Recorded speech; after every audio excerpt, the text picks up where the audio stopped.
Hello everyone, welcome to PS commerce classes. आज हम लोग जो टॉपिक के बारे में डिस्कस करने जा रहे हैं वो बीकॉम का एक टॉपिक है जिसका नाम है हायर परचेज सिस्टम। तो देखिए, हायर परचेज सिस्टम होता क्या है कि यहाँ पे एक सेलर होगा और एक परचेजर होगा। तो सेलर और परचेजर के बीच में जो भी एग्रीमेंट होता है that agreement is known as the hire purchase. As for example, seller ने एक एसेट, ठीक है, बायर को सेल किया था और उस एसेट में कुछ टर्म्स एंड कंडीशन ऐसा लगा दिया है कि जो भी एसेट का पैसा होगा उस पैसे से कुछ डाउन पेमेंट देना है परचेजर को। जो भी रिमेनिंग अमाउंट होगा वो रिमेनिंग अमाउंट विथ इंटरेस्ट क्या करना है, हर इंस्टॉलमेंट में पेमेंट करना है। और जब तक ये पैसा और लास्ट इंस्टॉलमेंट क्लियर नहीं होता है तो जो भी परचेजर होगा ना, वो परचेजर वो एसेट का ऑनर नहीं होगा। मतलब अगर कोई परचेजर एसेट का लास्ट इंस्टॉलमेंट पेमेंट कर नहीं पाता है, at that time the hire vendor has the right to take back the asset from the purchaser. ये इजी करके समझते हैं कि मानिए कि हायर वेंडर ने एक कार क्या किसको हायर परचेजर को सेल किया था, ठीक है, और कार का वैल्यू था आपका सपोज 6 लाख रुपीस, ठीक है, 6 लाख का कार का वैल्यू था। तो जहां पे जिस दिन हायर परचेजर ने वो कार अपना मतलब पोजीशन में लिया था, इमीडिएटली उन्होंने क्या किया था, 1 लाख डाउन पेमेंट दिया था। तो बचा कितना, 5 लाख। अभी ये वेंडर कह रहा है ये जो 5 लाख रुपए है हर साल 1 लाख करके आप हमको किस में दे दीजिएगा, विथ इंटरेस्ट पेमेंट कीजिएगा। कि मानिए कि ये जो परचेजर था, ये परचेजर ने 4 साल तक 1 लाख करके पेमेंट किया था। इसका मतलब 4 लाख का पेमेंट ऑलरेडी कर दिया था और पहले 1 लाख का पेमेंट किया हुआ है। अभी जो लास्ट इंस्टॉलमेंट है 1 लाख, वो 1 लाख ये परचेजर दे नहीं पाया। तो उस टाइम पे क्या होगा, जो हायर वेंडर है, हायर वेंडर क्या करेगा, वो जो कार इस परचेजर ने खरीदा था ये परचेजर से वो रिटर्न ले लेगा और जितना भी पेमेंट परचेजर ने अब तक किया है उस पैसे को भी सीज कर लेगा। तो यहाँ पे ये बात निकल के आता है कि हायर परचेज सिस्टम में कोई भी एसेट अगर परचेजर लेता है तो उसका ओनरशिप उनको तब तक नहीं मिलता है जब तक लास्ट इंस्टॉलमेंट क्लियर नहीं होता है, ठीक है। तो आई बात समझ में। तो hire purchase system is an agreement between the person who sell the goods, he is known as the hire vendor. यहाँ पे हायर सेलर को हायर वेंडर बोला जाता है और परचेजर को हायर परचेजर बोला जाता है, ठीक है।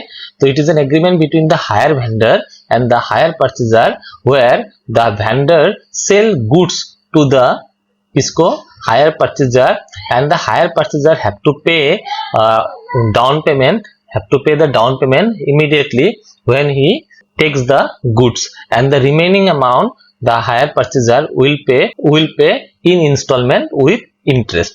And if the hire purchaser fails to pay any amount or any installment, at that time the hire vendor has the authority or has the right to take back the assets or take back the goods from the purchaser, ठीक है। तो purchaser से वो return कर लेगा। तो अभी हम लोग का जो भी कोर्स में है अकाउंटिंग ट्रीटमेंट में क्या क्या होता है, हम लोगों को भी जर्नल बनाना पड़ता है from the point of view of the vendor. उसके बाद हम लोगों को क्या बनाना पड़ता है, हम लोगों को पता है जर्नल बनाना पड़ता है परचेजर की तरफ से। तो हम लोग आज परचेजर के तरफ से और वेंडर के तरफ से क्या क्या जर्नल एंट्री होता है वो देखेंगे। तो पहले हम लोग परचेजर के तरफ से देखेंगे, इसलिए यहाँ पे हम परचेजर लिख लिया ना, ठीक है, परचेजर नाम लिख लिया है। तो पहला जो भी जर्नल होगा, परचेजर ने सामान खरीदेगा तो एंट्री होगा परचेज ऑफ एसेट, ठीक है। पहला जर्नल एंट्री होगा परचेज ऑफ एसेट, ठीक है। तो यहाँ पे एसेट खरीदने से क्या एंट्री होगा, एसेट अकाउंट डेबिट, ठीक है।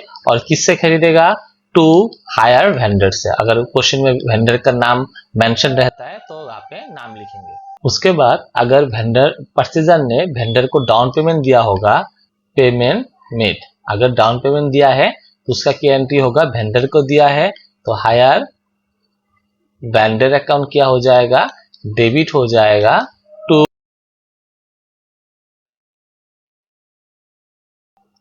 नंबर 3 के केस में इंटरेस्ट की एंट्री होगा, इंटरेस्ट ड्यू, ठीक है।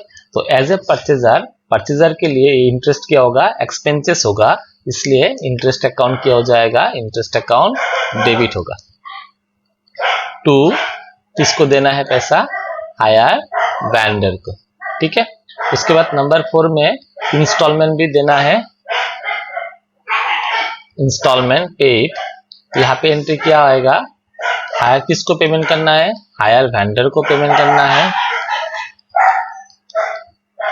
टू बैंक अकाउंट, ठीक है। उसके बाद एंट्री आएगा डेप्रिसिएशन का, जो हायर परचेस जो भी एसेट खरीदा होगा ना उसका वैल्यू भी डिक्रीज होगा, तो इसलिए नेक्स्ट एंट्री होगा आपका डेप्रिसिएशन का। तो डेप्रिसिएशन होने से वो भी परचेजर के लिए लॉस है, इसलिए डेप्रिसिएशन लॉस होने से क्या होता है, debit, depreciation account debit to क्या होगा, एसेट अकाउंट होगा। और लास्ट वाला जो एंट्री होगा वो लास्ट वाला एंट्री होगा ट्रांसफर, मतलब बुक्स ऑफ अकाउंट्स अभी क्लोज करना है, तो यहाँ पे हम लोग को जो भी हायर परचेजर का जो भी क्या होगा एक्सपेंसेस होगा या लॉस होगा वो हम लोग प्रॉफिट एंड लॉस में ट्रांसफर करेंगे। तो ये वाला एंट्री जो है इंटरेस्ट उनके लिए क्या है, एक्सपेंसेस है, और ये जो डेप्रिसिएशन भी है उनके लिए क्या है, उनके लिए लॉस है, तो इसको हमको ट्रांसफर करना है। तो एंट्री होगा statement of profit and loss debit, उसके बाद टू इंटरेस्ट अकाउंट और उसके बाद to depreciation account. So these are the entries related to in the books of hire purchaser. अभी हम लोग वेंडर के बुक में देखेंगे, तो यहाँ पे हम लोग लिख सकता है हायर वेंडर, ठीक है, हायर वेंडर। तो हायर वेंडर के बुक में पहला एंट्री होगा सेल का, सेल ऑफ गुड्स, ठीक है, यहाँ पे होगा सेल ऑफ गुड्स। यहाँ पे किस लिए एसेट नहीं लिखेंगे, क्योंकि एक कार जो गाड़ी का जो शोरूम होगा ना, तो वहां पे कार उनके लिए गुड्स होगा, क्योंकि वो लोग कार खरीदा था for the purpose of resale, तो जो खरीदेगा वो उसके लिए एसेट है, जो सेल करेगा उसके लिए क्या होगा, वो गुड्स होगा। तो सेल का एंट्री होगा किसने खरीदा था, hire purchaser account debit, hire purchaser account debit हो जाएगा टू क्या होगा, हायर परचेज सेल्स अकाउंट, ठीक है।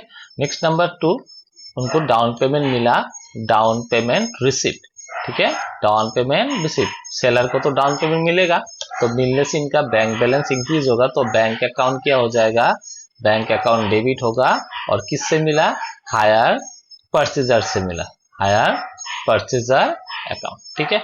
नेक्स्ट एंट्री होगा इंटरेस्ट के लिए, नंबर 3 होगा इंटरेस्ट का। तो देखिए इंटरेस्ट क्या होगा, इनके लिए इनकम है, और मिलना किससे है, हायर परचेजर से इंटरेस्ट मिलेगा, हायर परचेजर अकाउंट हो जाएगा डेबिट, जिससे मिलेगा उसको डेबिट करना है, और इंटरेस्ट टू इंटरेस्ट अकाउंट, ठीक है।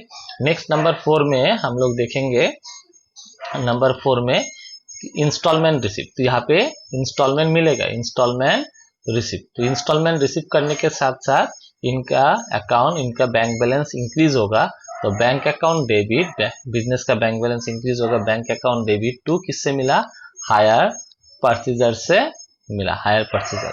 और लास्ट एंट्री होगा ट्रांसफर का, जैसे कि परचेजर के बुक में हम लोग देखेंगे कि कितना सारा एक्सपेंसेस या लॉसेस है, तो इनके केस में हम लोग देखेंगे कौन कौन सा इनका प्रॉफिट है। तो देखिए यहाँ पे सेल इनका इनकम है, ये जो सेल है सेल को ट्रांसफर करना है, और इनके लिए वो इंटरेस्ट इनके लिए क्या है, इनकम, इसको भी ट्रांसफर करना है। तो एंट्री होगा क्रेडिट था, ट्रांसफर करने से डेबिट होगा, हायर परचेज सेल्स अकाउंट क्या हो जाएगा, सेल्स अकाउंट डेबिट हो जाएगा, उसके बाद इंटरेस्ट अकाउंट, इंटरेस्ट अकाउंट भी क्या हो जाएगा, डेबिट हो जाएगा।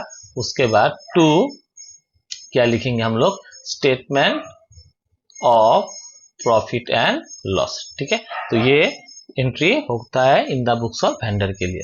तो अभी हम लोग देखेंगे, अगर हम लोग को क्वेश्चन में लेजर बनाने दिया है, लेजर, तो लेजर बना से हम लोग क्या क्या बनाएंगे, तो हायर परचेजर के बुक में और हायर वेंडर के बुक में, हायर वेंडर के बुक में हम लोग क्या क्या लेजर बनाएंगे, वेंडर मतलब सेलर, तो सेलर के बुक में हम लोग क्या क्या लेजर बनाएंगे। तो परचेजर के बुक में पहला लेजर बनाएंगे हम लोग एसेट अकाउंट बनाएंगे, उसके बाद हम लोग दूसरा अकाउंट बनाएंगे हायर वेंडर का अकाउंट बनाएंगे, हायर वेंडर का अकाउंट बनाएंगे, तीसरा हम लोग बनाएंगे इंटरेस्ट का लेजर बनाएंगे, और फोर्थ हम लोग बनाएंगे डेप्रिसिएशन का लेजर बनाएंगे, ठीक है। This are the common ledger you have to prepare when the question is silent.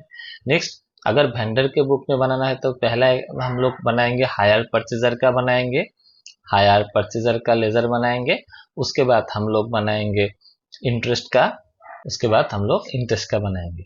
ठीक है, तो हायर परचेज का बुक में ही मैक्सिमम क्वेश्चन आपको हायर परचेजर से रिलेटेड आता है। हायर वेंडर का बेसिकली 2 लेजर अकाउंट आता है। तो अभी देखिए ये जो हम लोगों ने सीखा है एकदम सिंपल सा था। उसके बाद कभी कभी ऐसा भी होता है कि हायर वेंडर का पैसा नहीं मिलता या हायर परचेजर कोई इंस्टॉलमेंट दे नहीं पाता है, तब हायर वेंडर क्या करता है, वो सामान वो ऐसे सीज कर लेता है, तो उसका इंटरेस्ट थोड़ा डिफरेंट होता है। तो आज के लिए हम लोग जानल देखा है, अगले क्लास में हम लोग इसका इंटरेस्ट का कैलकुलेशन देखेंगे और कैसे हम लोग एक बेसिक से सम करके समझेंगे कि कैसे इन क्वेश्चन को सॉल्व किया जाता है। तो अगर आपको ये वीडियो अच्छा लगा होगा तो वीडियो को लाइक कीजिए, शेयर कीजिए और चैनल को सब्सक्राइब जरूर कीजिए। Thank you.